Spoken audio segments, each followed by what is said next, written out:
Hello friends, welcome to மக்கள் சேவை channel. இன்றைக்கி நம்ம ஒரு முக்கியமான இன்ஃபர்மேஷன் பற்றி தான் பார்க்க போகிறோம். அதாவது தமிழக மின்சாரத்துறை வேலைவாய்ப்பு குறித்து முக்கிய அறிவிப்பை வெளியிட்டிருக்காங்க. இப்போ இதை பற்றின மொத்த இன்ஃபர்மேஷன் தான் இந்த வந்து பார்க்க போகிறோம். இந்த வீடியோ ஸ்கிப் பண்ணாமல் ஃபுல்லாக பாருங்கள். அது மட்டும் அல்ல, இந்த வீடியோ நிறைய பேருக்கு ஷேர் பண்ணுங்க. ஓகே, அதாவது தமிழக மின்சாரத்துறை வேலைவாய்ப்பு குறித்து முக்கிய அறிவிப்பை வெளியிட்டிருக்காங்க பாருங்கள். அதாவது மின்துறையில் விரைவில் 15,000 பணியிடங்கள் நிரப்பப்படும் அப்படின்ற மாரி தமிழக மின்சாரத்துறை அமைச்சர் ஒரு தகவலை இன்னைக்கு வெளியிட்டிருக்காருங்க சமீபத்தில்.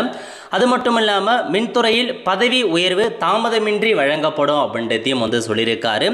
பணியிட மாற்றங்கள் நேர்மையாக நடைபெறும். இது மாதிரி பதவி உயர்வு 45 வருடங்களில் நடந்தது இல்லை அப்படின்றத சொல்லிட்டாங்க. ஸோ இதுதான் உங்களுக்கான ஒரு அப்டேட்டாக கொடுத்துருக்காங்க.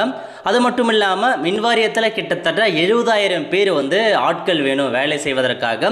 70,000 வேக்கண்ட் காலியாக இருக்குது அப்படின்ற மாதிரி சொல்லிட்டாங்க. முதற்கட்டமாக இப்போதைக்கு ஒரு 15,000 வேக்கன்சியை விரைவில் நாங்கள் நிரப்புகிறோம் அப்படின்ற மாதிரி அவர் தெரிவிச்சிருக்காரு.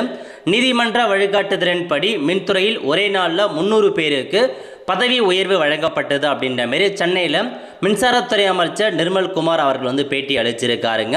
இதுதான் உங்களுக்கான டீட்டெயில். ஸோ 15,000 பேர் அமர்த்த போகிறாங்க. அதை டிஎன்பிஎஸ்சி மூலமாக நிரப்புவதற்கான வாய்ப்புகள் அதிகமாக இருக்குது. ஸோ கண்டிப்பாக இந்த மாதிரி ஜாப் பற்றின அப்டேட்லாம் உங்களுக்கு வேணும் அப்படின்னா மறக்க நம்ம சேனலை சப்ஸ்கிரைப் பண்ணுங்கள். பார்த்துருக்கான பெல் ஐக்கானை ப்ரெஸ் பண்ணுங்கள். அப்போ தான் நம்ம போடக்கூடிய எல்லா வீடியோவுமே அப்டேட்டாக சேரும்.